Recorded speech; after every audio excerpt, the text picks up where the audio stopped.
ragu tak pula begitu. Ada jejak yang mesti tersisa dari kita masa lalu. Balai Luku Krung Daroi yang mengular di tengah kota.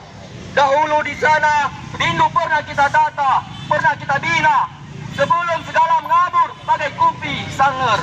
Kekurangan gula, lupa kita pada hikayat yang lama. Mengabur di dalam rana. Ada deru yang alpa kita tabur dari gelaga di musim hujan. Yang menjadikan keruh sungai Matamu di subuh itu. Ketika dermaga di ujung Krung Daroi telah sepi.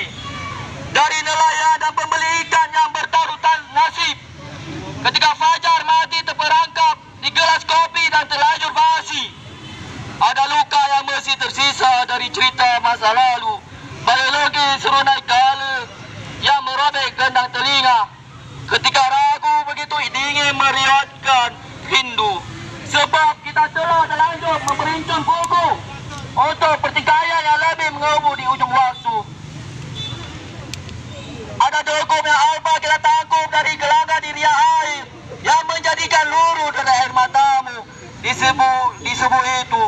Ketika kapal menolak berlabuh dan memilih berlalu, akulah nelayan tua yang menolak waktu. Pulang ragu tak pulang rindu untuk kamu, Krung Daroi tetap saya diam membisu.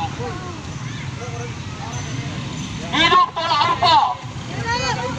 Hidup Rakyat Aceh. Hidup.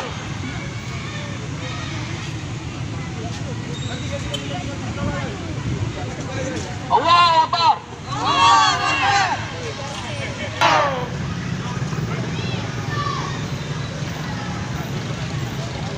Untuk wakil rakyat yang sangat kami hormati, tidak ada hal berharga lainnya yang bisa kami berikan kepada anda. Kecuali rasa percaya kami membangun sebuah ekspektasi besar tentang bentangnya kehidupan.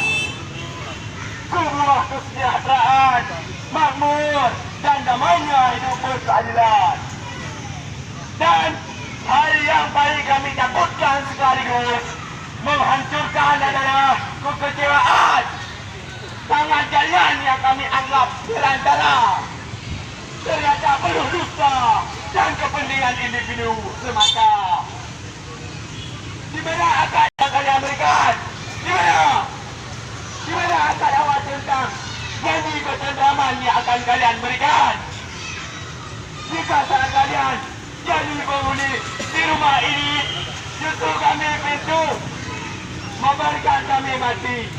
Jika saat kalian jadi penghuni di rumah kami ini, justru semua pintu kalian kunci dan membiarkan kami mati di sini. Demi negeri ini, kami siap mati. Hidup Islam.